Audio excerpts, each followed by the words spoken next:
ก็ได้ตัดพักโทรศัพท์จังหน่อยนึงโดยมาต่อกันบัดนี้เฮาว่าเฮาใช้เรื่องอันนี้เนาะเรื่อง FC โดยในส่วนหนึ่งโดยและมาเว้าตัวนี้ต่อก่อนให้มันแล้วโดยที่ว่าอันสมมุติว่ามาผัวมาเอาได้อยู่เฮือนนำนี่เลี้ยงพ่อเฒ่าเลี้ยงเมียเลี้ยงแม่เฒ่านี่โดยสิบ่มีอีหลีบ่โดยบ่มีอีหลีกันแล้วแต่เพิ่นสิให้เห็นแบบเฮาก็ต้องขอนำเพิ่นเห็นบ่แต่ถ้าเพิ่นบ่ให้นี่แต่ว่าเพิ่นไปสู้เฮาแล้วแบบเฮาเว้ากันแล้วเฮาเข้าใจกันแบบสองคนเฮาจังซี่แล้วเพิ่นมาสู้เฮาแล้วเพิ่นมาอยู่กินนำเฮาแบบจังซี่นะแล้วก็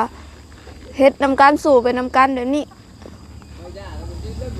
สำนักสำคัญแล้วก็มีแต่เฮา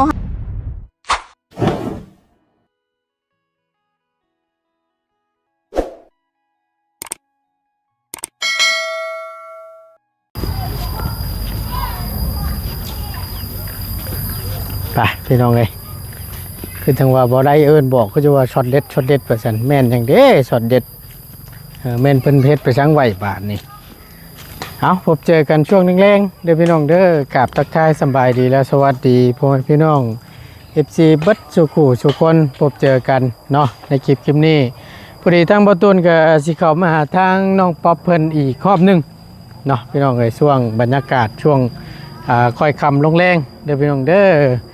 เนาะคือจังว่าโทษพวกข้างกอไผ่บนบานนี่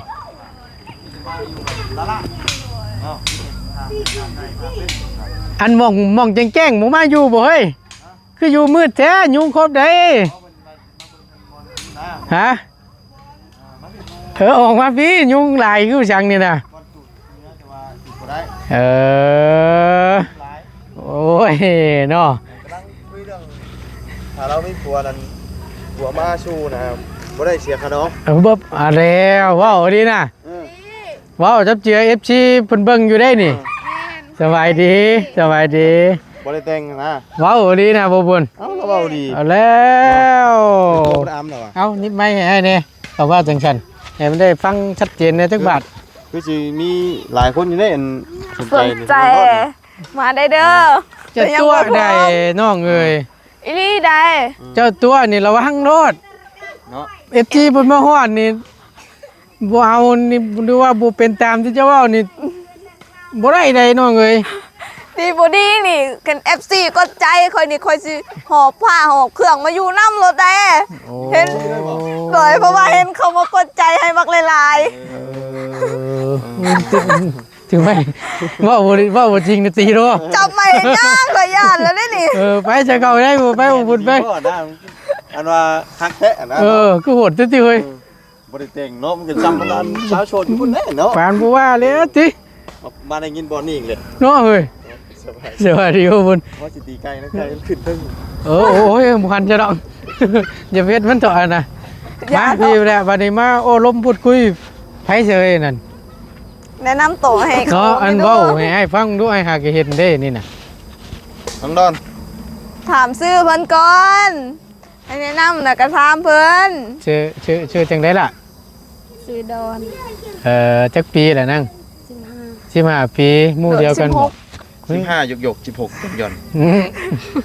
16ตั้งแต่4 ปีที่แล้วใช่เคยกันอยู่บ้านได้คือจังว่าหากเห็นเฮาก็ได้อยู่บ้านตะนางโดยตะนาง1นางซองลืมเด้ออันไปได้มาได้คือจังได้มาฮอดอันบ้านอันนี้พี่สกีพี่ไปลิงบ้านโอ้เป็นพี่น้องกันบ่แม่นเป็นหมู่กันเพราะว่าเอื้อยเพิ่นหันเอาผัวอยู่บ้านค่อยนี่เด้ก็เลยมาดินน้ำกันได้จังหน่อยนึงโดยโอ้ยมาฮอดเพราะว่าจังพ่อจังว่าบ่ได้เพราะว่าเปียววิวร้านของเราอ่ะร้านยังดีป่านนี้ว่ะพี่น้องเอ้ยร้านก็ย้อนว่ามาผู้ว่ามาหาเลยสิบ่ให้เสียกระรองนี่บ่ตัวนี้ผัวมาสู่เฮาเด้ผัวมาอยู่น้ำมาชูเฮือนอยู่น้ำนี่บ่ได้เสียค่าดองแม่บ่ได้เอาเฮือนยานั่นมันอยู่ฟรีกินฟรีแต่ก็ต้องแจ้งเขาก่อนเชียร์แต่มูแต่ใกล้แล้วอ่ะโดยแต่ก็เป็นกับบางคนเอาแต่ฮีดนี่บ่ โดย ยาบ่มีขะดองนี่ ยามันเด้อ ไปซื้อมาอยู่ก็ไม่อยู่ได้เด้อ เราอยู่ว่าวได้น้อยแตกโคมาได้นี่ เออ เออ บ่ได้อึดได้ผู้ติดต่อหาให้น่ะ เออ ผมมี เอาไอ้ดี เนาะ ถ้าจะไปเว่านี่นั่นตายโทรศัพท์ไม่แบตสิเบิดบ่เร่งนี่อันนี้เลยเว่าจุบเจือได้อเฮ้ยเนาะ เอ้าก็แนวมันเป็นหีดมันเนาะ เป็นที่เนาะ เลย อันน้องมากฮักกันจังซี่นะก็หันพัวมาสู่เฮาก็ถือว่ามาอยู่นำกัน อยู่นี่ อยู่พี่กินพี่ โดยต้องเด็ดคือกันแล้วสิอยู่พี่กินพี่ กักได้อเฮ้ยนี่ กินแล้วก็นอนโอ้ยตาย เอาเนาะ เออ อยู่พี่กินพี่นะ ประมาณนั้นนะเนาะ ซอยกันเฮ็ดต้องสั่งนำกันเนาะจึงสิได้มีแต่เอาเลี้ยงเนี่ยโอ้ยเอาสิเลี้ยงเอาไว้คือกัน ตายเนาะ เอาเนาะ เอาคักๆได้เด้อชื่อได้คลิปที่จะเว้านี่เด้อ นี่ ถ้าพูดเพิ่นพร้อมมาอยู่น้ำเจ้าดีนี่มาแล้วเอิ้นขลอง50ล้านคำบาทหนึงนี่เพิ่นบ่ได้เอาได้ บ่แห้งบ่มีคารองนี่ก็ยังบ่มีไผเอา เดี๋ยวเนาะบ่บนก็บ่สร้างแล้วบ่ แห่งกระเต็กมีคารองเพิ่นสิบ่แล่นปุ๊บเลยบ่ เอาตอนนั้นก็ยังลังเลอยู่เด้เนาะ เอาไปยุ่งกัดเลยออกป้ายได้สิเด้อ โดยขอบใจเด้อขอให้เดินทางปลอดภัย โอเคเนาะข้างในดีด้วยหมู่คู่กะ มืออื่นเมื่อดิแต่ว่านั่นมาพ่อกันไหมครับมืออื่น ม แต่ว่านั่นมีโอกาสเข้าไปข้างในไปเบิ่งเด้อ แต่ว่านั่นให้หลวงพ่อพาไปก็ได้ โดย โดย ขอบใจใจกันละกำลังจีจี้ว่าเปิดไฟในร้านจะดอกว่าหาหลอดมันบ่เห็นเลยไปตั้งใดแล้วบานนี่ ไปแล้ว เพิ่นย้ายเขาพ้นโอเคโอ้สมัยตะกี้ได้อเฮ้ยน่ะดินบักบีน่ะโอ้คักนะพี่น้องเอ้ยเอามาเปิดให้มันแจ้งมันหุ่งมันเฮืองเนี่ยได้ได้สิได้ลมกันยาวอยู่หรอกฉันบาทนี่เนาะ เอาหมูค่อยเมื่อแล้ว บ่เป็นหยังอย่าลมกับเจ้านี่ก็ได้ดอก แม่นบ่ อืม โอ้ โอ้ระบบนี่เลยบ่เฮ้ยน่ะฮะ โดย โอ้ คักแท้ดิมาปิดดูหาพี่มึงดูเปิดบ่ต้องถอดปลั๊กอยู่เทิง โดย แน่นอนด้วยบ่ธรรมดา จังแน่ดิ มาน้ำไผ่ มาคนเดียว แม่นบ่ เออ กินฮอดอยู่บ่เห็นนะ อ๋อ แบบโดนๆเลย ว้าวอันนี้ ไอ้ลี่ โอ้ยมันตัวกันเชียวจัก บ่ได้ตัวกินฮอดอยู่บ่เห็นหน้าอยู่ไสเนาะเบา ตูนนี่คือบ่เห็นหน้า เอาหมู เห็น บ่ ตากันเทื่อ หมูมาหมูบ่ได้บอกบ่ได้บอก เลย เขา บอกว่าไอ้ไปใส่ไอ้เมื่อบ่ อืม แม่นบ่นี่จำเพาะจึงบ่เห็นหน้าเห็นตา เอ้ยมือสองมือหนึง แม่นบ่ หากัน ข้อย ขึ้น ก็ มานี่ แหนมหาอยู่ไสเนาะเบาตูนนี่บ่มีคนมาหัวน้ำละตอนเที่ยงนี่ ทาแต่เบาหลีตอนมาตอนประมาณ แรง แรงๆค่ำๆมืด มาแล้วบ่มันนี่ ๆยัง ยังบ่มาอยู่ โดย เจ้าหน่อยก็ได้ยินอยู่ดอกเสียงหัวแล้วนั่น โดย มาแล้วมาฮอดบางช่วงบ่าย3 โมง4เข้า4 โมงละ4 โมงแรงละ โดย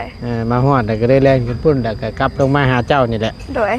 อืม คิดว่าสิบ่มาแล้วได้มื้อนี้แต่ว่าข่อยเห็นอยู่ข่อยอยู่เฮือนนาบ่าวข่อยส่องไปเห็นอ้ายอยู่แล้วก็ดีใจ เออ แม่นบ่ โดย ว้าคือหันหลังใช่อยู่ บ่เห็น ปิ้นงอนใช่อยู่ก็ยังเห็นอยู่บ่ซะ เห็นข่อยจื้อ เอา จื้อให้ได้อายุแบบนี้แล้วก็ หันข้างบ่ แม่น อืม ข่อยเห็นอ้าวหันเป็นเบาตูนน่ะ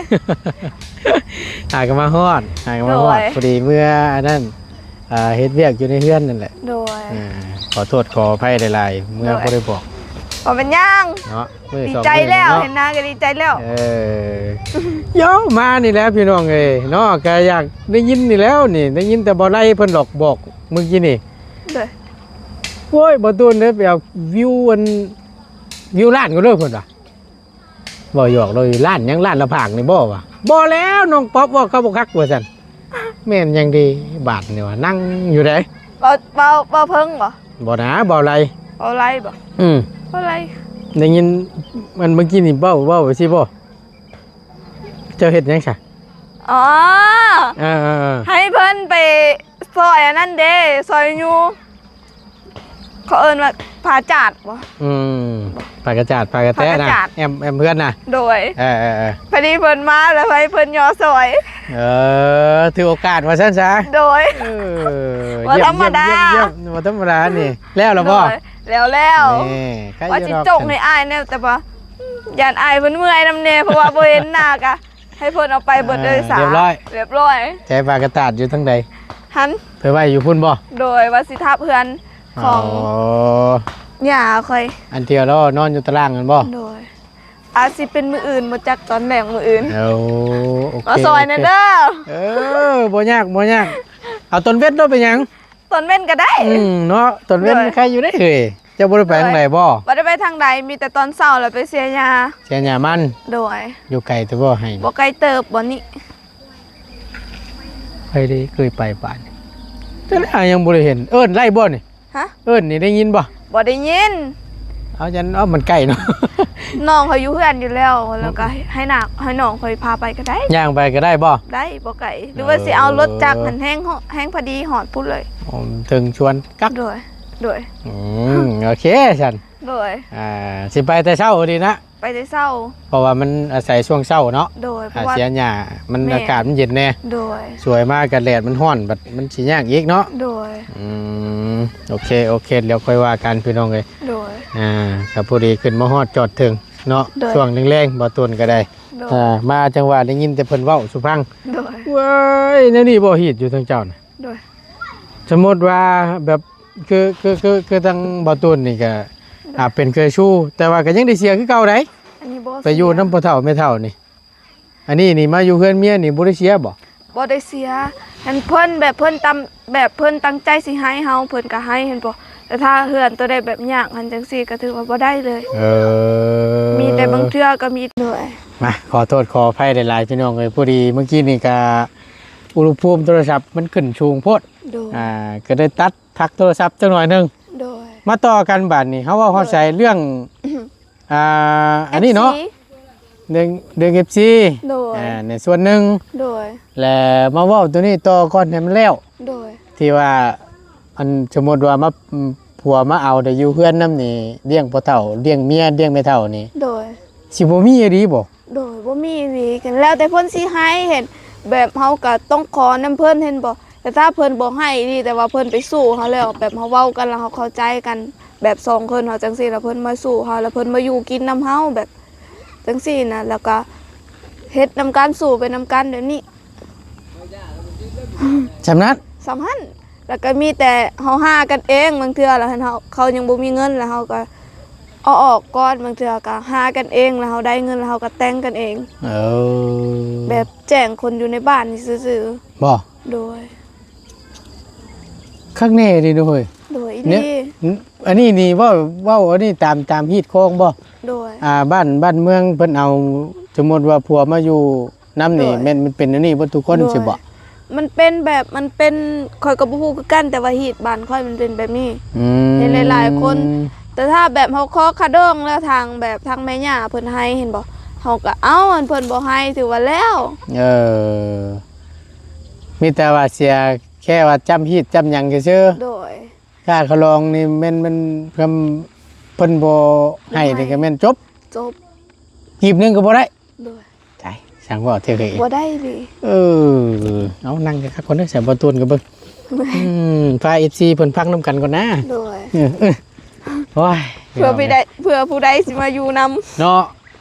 ไอ้เว้าบ่สร้างได้เพิ่นเบิ่งอยู่นี่เนาะ FC ผู้เพิ่นติดตามเจ้าอยู่ โดย สมมุติว่ามาอยู่น้ำพี่น้องเอ้ยตามที่ โดย น้องเพิ่นเว้าตามที่บ่ตูนฟังนี่จะเว้าง่ายๆเปรียบเสมือนคือทางพุ่นก็แบบว่าไปเป็นเคยสู้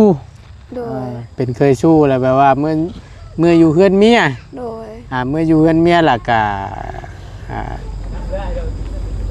เมื่อเลี้ยง โดย เมียเมื่อเลี้ยงเบิ่งแย่งพ่อเฒ่าแม่เฒ่าจังซี่นะ โดย คือว่าอยู่ทั้งลุมพุ่นก็คืออ้ายนี่เมื่ออยู่เฮือนเมียก็แม่นเป็นเคยสู้จังซี่นะเพราะว่าบ่ได้แต่งเมียมาเฮือนเด้ โดย ถ้าว่าแต่งเมียมาเฮือนนี่แฮงนักน้องเอ้ยขลองนั่น โดย ขนาดว่าเป็นเคยสู้นี่ก็ยังพวกแห้งเลย โดย แต่อยู่พี่นี่สำบายเนาะ สบาย เออ แต่ว่าถ้าเป็นคนลาวก็ต้องเสียค่าดองคือกัน นะอันนั้น แม่นบ่ แม่น เอา เป็น สมมุติเด้อ บ่แม่นแบบคันเอาคนลาวต่อคนลาวจังซี่นะเพิ่นก็สิคือเฮ็ดตัวอ้ายหั่นแหละ แต่ถ้าเป็นคนลาวเทิงก็คือตัวน้องนี่ อ่า แต่ก็บ่ฮู้คือกันเห็นคันบางคนยากก็ยังบ่ฮู้แต่ว่าส่วนหลายก็เห็นคนอยู่บ้านค่อยแบบนี้เบิด สมมุติว่า โดย สมมุติว่าเจ้าได้ผัวแบบแล้วลุ่ม โดย คือแต่อ้ายนี่ โดย มาสิได้เสียค่าสินสอดอยู่บ่ ก็บ่ฮู้คือกันแต่ส่วนหลายค่อยก็เห็นแบบเพิ่นก็บ่ได้เสียเห็นก็แบบก็เว้านํกันคันแบบเข้าใจกันจังซี่นะ ก็ถือว่า ค่อยเห็นส่วนหลายบ่ได้เสียนะ บ่ส่วนหลายหั่นนะ โดย ได้พี่น้องเอ้ย ข้างในดีเนาะ โดย เอาถือว่าหาพูดน้ำกันละใน โดย จุดนี้เนาะ โดย ก็ถือว่าก็ได้ยินนี่แหละบ่ตูนก็ได้ โดย อ้ายเป็นบุญฮูดีพี่น้อง ใส่คำนี้ซะเป็นบุญฮูดี โดย มาต่อกันบาดนี่ โดย เมื่อกี้นี่คุยเรื่อง FC เนาะ โดย เห็นน้องตอนโทรศัพท์บ่ตูนนี่มันช่วงมันฮ้อนน่ะบ่ตูนปักโทรศัพท์ โดย เห็นน้องเพิ่นเว้าสู่ฟัง โดย FC เพิ่นโทรมาดินนำบ่ โดย FC เพิ่นโทรมาลินนำแหละ เพิ่นว่าแนวใด เพิ่นเฮาเห็นแต่ข้อความเพิ่นแชทมาเห็นมันเด้งอยู่ทางไหน อืม เฮาก็เลื่อนแบบนี้แล้วเห็นเฮาเข้า Messenger สิตอบแล้วมันก็เด้งออกแม่นบ่ อืม เฮาก็เห็นบางคนบอกว่าเฮ้ยน้องป๊อบผู้งามอยู่แต่เป็นหยังคือขี้คุยอีแท้ อืม แต่ข่อยก็บอกหลายๆคลิปอยู่ว่าข่อยบ่ได้ขี้คุยเด้อโทรศัพท์ข่อยแบบรับสายบ่ได้แล้วบางเทื่อหั่นมันก็ตอบบ่ได้อีหลีบ่แม่นว่าข่อยบ่อยากตอบข่อยก็แฮงบ่มีคนสิลมนำเพราะว่าโทรศัพท์ก็เพเลย อืม บ่มีคนเว้านำมีแต่นอน โอ้ยคือเห็นแหละพี่น้องไอ้โทรศัพท์น้องเพิ่นก็ได้ แล้วบางคนเพิ่นก็ถามว่าเอาเป็นหยังคือเอาลงสตอรี่ได้ฮูบางงามๆเห็นเอาลงอันใส่ฟิลเตอร์นำบ่แม่นโทรศัพท์ค่อย อืม เป็นโทรศัพท์หมู่ค่อยเห็น ถ่ายแล้วก็ส่งให้กัน โดยท้ายแล้วก็ส่งให้กันแล้วบัดนี้ก็เอาลง เออลำพังโทรศัพท์น้องน่ะคือเห็นนั่นแหละพี่น้อง โดย บ่ตูนก็เคยถ่ายอยู่ โดย ครั้งหนึง โดย แต่น้องเพิ่นก็ให้เบิ่งแต่มันก็แตกปื๊ดแล้วล่ะ เดี๋ยวนี้แฮงกระเต็กบางจุดก็ออกหมดแล้ เว้าว ดีน่ะ อีหลี ใช่อยู่ใส่ปาไปพุ่น โดย เพราะว่ามันแตกหน้าจอมันโดยตรงเลยน่ะพี่น้อง โดย มันบ่แม่นว่าฟิล์มติดกันตรงกันแตกบ่แม่น บ่แม่น แตกหน้าจอเลย โดยแล้วบางคนเขาบ่ฮู้แล้วเขาบล็อกเฮาซ้ำ เออ เขาบอกว่าเฮาขี้คุย คือใจร้ายแท้ บ่ได้ขี้คุย เอาบอกเลยนี่ในคลิปง่ายนี่ก็ได้นี่เพื่อเพิ่นเบิ่ง โดยที่น้องบ่ได้ตอบก็ต้องขอโทษขออภัยนำเด้อเพราะว่าโทรศัพท์ของน้องหันแบบ มันบ่ดีอีหลีแล้วบางมื้อหันมันร้อนแฮงแบบเฮาลิ้นแป๊บเดียวแล้วมันก็ร้อนแล้วแบบมันก็สิเด้งออกจาก Messenger จังซี่นะเฮาเลื่อนเฟซมันก็เลื่อนได้อยู่แต่บางมื้อมันสั้นแล้วมันสิกดไปเรื่อยเปื่อยจังซี่นะแล้วบางคนเพิ่นก็บอกเฮานำเขาบอกว่าข่อยขี้คุยข่อยบ่ได้ขี้คุยข่อยบอกหลายคลิปแล้ว เฮาบ่ได้ขี้คุยเนาะ โดยแต่เพิ่นยังบ่ฮู้เด้ โดยก็ยาเพิ่นแหล้วเฮ็ดได้สารแล้วแต่เพิ่นสิคิดแหละ โดย แต่เฮาบ่ได้เป็นคือเพิ่นคิดเด้ โดย ก็เฮาก็ฮู้ดีเนาะ โดย โทรศัพท์เฮาเป็นแบบใด โดย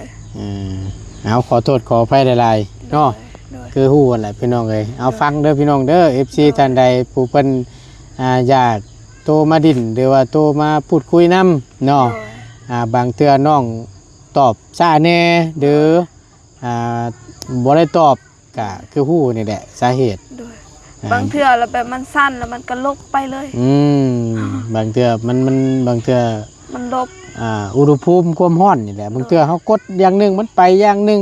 ขนาดเขากดเยี่ยมซื่อๆมันก็กดจนเต็มเขาสิเอาออกก็บ่ได้แล้ว มันลวน ล้วนกดไปรัวๆเลย อ่า บางคนจนบอกว่ากดเฮ็ดย่างน้องป๊อบ มันก็หลายแท้ติที่แท้เฮาน่ะกดบาทเดียวหนึง โดยแต่ แต่ ก็ ว่ามันพัดข้างติ โดยมันก็กดไปรัวๆเลยบ่ได้ฟัง ตรัดไปได้อเนาะ แม่น ชิปแบบมันขึ้นติ โดยแบบเฮากับปิดหน้าจอเลยจังซี่แล้วก็ปะให้มันเย็นหน่อยนึงแล้วมันก็สิดี โอ้ยโหจะเท่ดีพี่น้องเลย โดย เนาะ โดย ทักนี่ดีบาทนี่ โดยคันมันบ่ได้ฮ้อนเนี่ยถือว่าปกติคือว่าเป็นดี แต่ก็ยากๆแล้วมันสิค้างๆแต่ก็ถือว่าดีอยู่ ดินได้แบบตามสบายแบบเราสิเบิ่งหยังก็ได้เบิดก็คือถ้ามันบ่ดีนี่โอ้ยล้วนเลย อีหยังก็คือกันแหละหลาย โดย โทรศัพท์มาคือกันแล้วนี่ โดย นั่งถ่ายอยู่ดีๆนี่เห็นบ่เมื่อกี้นี่เร่งขึ้นอุณหภูมิ โดย สูงเกินว่าซั่นพี่น้องเอ้ยแจ้งหน้าจอเรียบร้อย โดย เข้ากล้องบ่ได้ซับ โดย เข้าวิดีโอบ่ได้เลย โดย เพราะว่ามัน มันฮ้อน มันร้อนเกิน โดย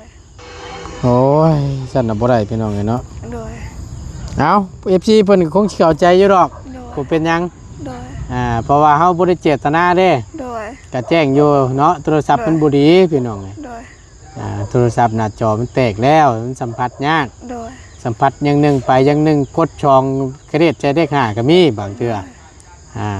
มันไปเคยเป็นว่าไงกัน ตอบผู้เดียวแล้วผู้หนึงบ่ได้ตอบอีกเลย แล้วก็ตอบผู้หนึงผู้นั่นอีกก็บ่ได้ตอบ แต่ละมือมีแต่ผู้เดียวแล้วก็เลื่อนไปเฟซประมาณ 2-3 นาทีก็ฮ้อนแล้วแล้วมันก็สิค้างมันแบบมันเป็นคือกับเฮาอ่อนเลยจังซี่ก็มี เข้าใจอยู่ระบบมันล้วนบุตรีล็อกตัวนี้นะเห็นได้ บางคนก็ท้วงเอาเลยตื่นมาตอนเช้ามันเย็นอยู่เห็นเฮาฟังเสียงน้องป๊อปเป็นหยังคือนอนดึกแท้ เพิ่นเห็นนั่นแชทนั่นเฮาอ่อนอยู่เห็นบ่ โดย มันแท้มันค้าง โดย นี่แต่ทั้งนี้นอนแล้วทั้งนี้ นอนแล้วไม่สิบ่นอน3 โมงหรือว่า 3 โมง 3 โมงเช้า ตอนกลางคืนนี้ ตี 2 ตี 3นี่เนาะ โดย น้องป๊อปคือนอนดึกแท้น้องป๊อปบ่ได้นอนดึก มันค้างเด้อพี่น้องเด้อ โด เนาะ ย เอาซอยพิจารณาพี่น้อง โดย ถือว่าคลิปนี้เป็นจักขีพยานได้เด้อ โดย ที่ตัวเว้าหั่นเด้อ โดย โอ้ยขี้งอเด้อพี่น้องเอ้ยปล่อยคลิปนี้ลงนี่บ่แห้งแหละเพิ่นสิถามสิแชทมาหาทางบ่ตูนนี่ โดย จังหน่อยเพิ่นสิแชทหาเจ้าโทรศัพท์เจ้ามันสิตายตื้มซะเนาะเนาะอ้ายว่ะ โดย สิติดต่อส่วนตัวได้ฮะแม่นดีบ่น้องว่าแล้วฮะแท้บ่ว่าแล้วฮะ โดย แต่กระเบิงซื่อๆตอบบ่ได้ เอาเบิ่งนำ แต่ กัน กระเบิงบ่เด้อแล้วก็บางคนแล้วเพิ่นก็ให้กำลังใจก็ต้องขอบใจพวกอ้ายๆเพิ่นนำพวกเอ้ยเพิ่นนำเพิ่นมาให้กำลังใจข่อยหลายแฮงถือว่าหลายพอสมควรก็ขอบใจดีเด้อ โอ้ย ที่น้องบ่ได้ตอบก็ถือว่าโทรศัพท์น้องค้างแต่น้องก็อ่านเบิด ขอโทษขอไปหลายๆเนาะ โดยน้องอ่านบ่เป็นน้องก็ให้น้องเพิ่นอ่าน ภาษาไทยนี่บ่ โดย แม่นบ่ โดย มีไอ้เพิ่นท่านหนึงพี่น้องเอ้ยถือว่าเป็น FC นี่แหละ FC น้องป๊อป โดย บ่ดีตั้งง่ายเพิ่นก็ได้แชทมาทางบ่ตูน โดย เห็นตั้งง่ายแล้วถามว่าบ่ตูนเด้ว่าซั่น โดย ให้เราส่งรูปมาให้เบิ่ง โดย รูปที่เป็นธนาคาร โดย ที่ตั้งน้องน่ะส่งให้อ้ายเพิ่นบอก โดยส่งให้อ้ายเพิ่น มันบ่ได้เด้อน้องเด้อตอน โด นั้น ย มันเป็นธนาคารลาวเฮา โดย ธนาคารการค้านะพี่น้อง โดย แอปของลาวนี่ โดย ถ้าว่าพี่น้องเพิ่นอยู่ฝั่งไทยเพิ่นอยากฝากเงินมาช่วยเหลือหรือว่า บ่ได้ มันต้องเป็นบัญชีไทยน้อง โดยเพราะว่าเพิ่นถามว่าน้องมีบัญชีบ่ข่อยบอกว่ามีอยู่บัญชีแล้วข่อยก็ส่งไปข่อยบ่ฮู้ อืม แต่ว่าเป็นบัญชีคนอยู่ในบ้านนี่ นอกจากว่าเงินกีบเฮาเท่านั้น โดย เด้อ โดย บอกให้น้องเพิ่นรับรู้นํกันพี่น้องเอ้ย โดย เห็นนายประชงมาถามทั้งง่ายก่อนขึ้นมานี่แหละก็เลยว่าบ่ต้นว่าซั่นน้องป๊อปชงเลขบัญชีหรือว่าเป็นสแกน QR โดย และบัดนี้แหละมันบ่ได้ว่าซั่น โดยเพิ่นแชทมาตั้งแต่ประมาณ 6 โมง ว่า อ้ายเพิ่นประมาณ จักโมง12 โมงหรือว่า1 โมง ให้ก็เลยจอดรถเบิ่ง โดย ก็เลยว่าอ๋อมันเป็นธนาคารการค้าเป็นบัญชีลาว โดย มันบ่ใช่บัญชีไทย โดย ก็เลยบอกทางง่ายเราไปแล้วล่ะ โดย ว่ามันใช้บ่ได้ โดยเพราะว่าข่อยบ่ค่อยฮู้มีแต่ใช้บัญชีลาวนี่มันบ่เพราะว่าแบบเขาอยาก ยังได้ ให้ บัตร เอื้อยคนอยู่บ้านนี่โอนเครื่องให้เด้เห็นบ่พอเขาสั่งเครื่องคือกับเมื่อวานนี้สั่งซินให้เอื้อยเพิ่นเฮ็ดได้เอื้อยเพิ่นโอนเงินให้แล้วก็เลยมีบัญชีเอื้อยเพิ่น ตอนนั้นน่ะนอกจากว่าเงินกีบ โดย เป็นบัญชีกีบเฮา โดย FC พี่น้องเพิ่นอยู่ฝั่งไทยแต่เพิ่นอยากโอนมาให้เจ้านั่นมีแต่บัญชีบาทเท่านั้นเอาเฮ้ยมาโอเค โดย ไก่ ไก่ มาไล่ไก่เมื่อกี้นี่พี่น้องเลย ไล่กัดไล่กิน เช็ดมันทำประจัก โ ยัง ยังอยู่บ่ โดย ถือว่าโชคดีไปซะ โดย โอ้ยอันตรายแท้ๆพี่น้องเอ้ย เอาก็โอเคแหละมีแต่ว่า ชื่อว่าจังใดพี่น้องเอ้ยว่าต้นกันให้คำตอบไปได้เด้บัดนี้เนาะถ้าสมมติว่า FC เพิ่นถามทั้งง่ายมานี่ให้อ้ายเว้าคือตัวเว้าบ่ฮะ โดย ร้อยบ่ ร้อยถ้าเพิ่นทักมาแล้วถึกหักมักหักกันจังซี่นะก็ถือว่าเอาได้แม่นบ่แต่ถ้าเฮาบ่ฮักก็ถือว่าบ่ได้คือกันแต่ถ้าเฮาฮักแบบเพิ่นมาสู้เฮาก็ถือว่าได้ ว่าง่ายแต่ว่า เพราะว่าเพิ่นบ่มีเงินได้เห็น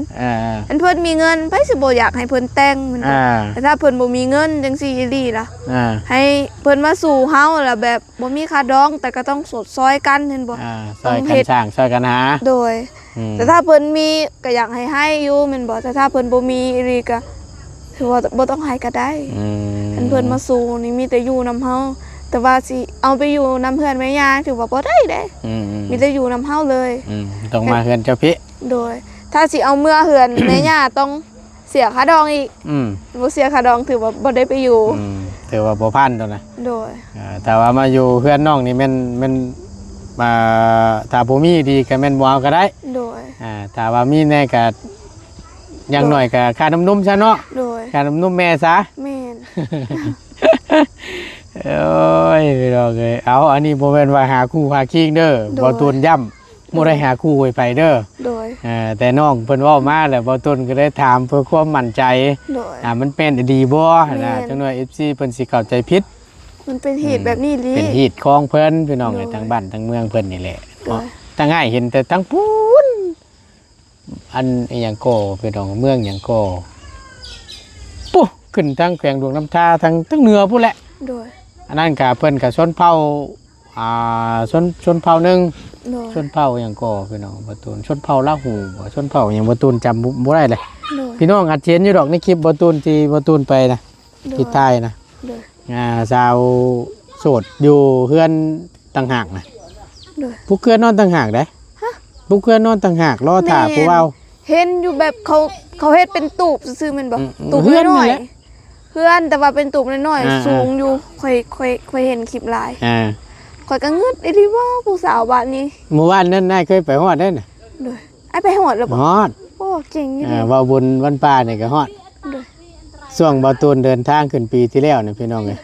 มีบ่เตียงแล้วก็น้องมีกแล้วก็เบาเหย้าเบาตูนแยะเดินจามนังสิลำเหมือนกันนะ 3-4 คนนะโดยตรวยไม่เบขึ้นไปนะพี่น้องกูไปละตรวยแนวแยะเดินจายังนะไก่เจ้าบ่โอเคฉันพี่น้องเลยเนาะเดี๋ยวมันจะคำสิมืดกินข้าวยังมื้อนี่ยังบ่มีของกินบ่ได้ซื้อยังมาทราบใหม่ก็มาฮอดเมื่อยอยู่ดีใจแล้วเห็นหน้าอ้ายนั่นเด้อโอเคไว้มื้อหน้าเด้อโดยขอบใจเด้อขอให้อ้ายเดินทางปลอดภัยขอให้อ้ายร่ำรวยๆเด้อจับยังเฮ็ดยังก็ขอเป็นเงินเป็นทองขอสมความปรารถนาเด้อความเจ็บอย่ามีขอให้พระเจ้าอวยพรเด้อสาธุขอให้โชคดีเด้อเฮงๆปังๆโอ้ยชาวปนาเนี่ยพี่น้องเอ้ยโชคใหญ่ล้นทับเพิ่นนี่กว่าเนาะ1เงิน1ชั้นนี่ก็ได้เสา2ต้นนี่มันสิได้เฮ็ดเปนอนซะแล้วเนาะบ้านนี่ อยู่ดีมีแฮงขอบคุณหลายๆพี่น้องเอ้ยโชคหมานร่ำรวยโอเคไปลำลาแหละบ่ต้นก็ได้มืดจับบ่ปุ่นเมื่อป้าบ่ได้บ้านนี่เนาะสบายดีเด้อพี่น้องเด้อ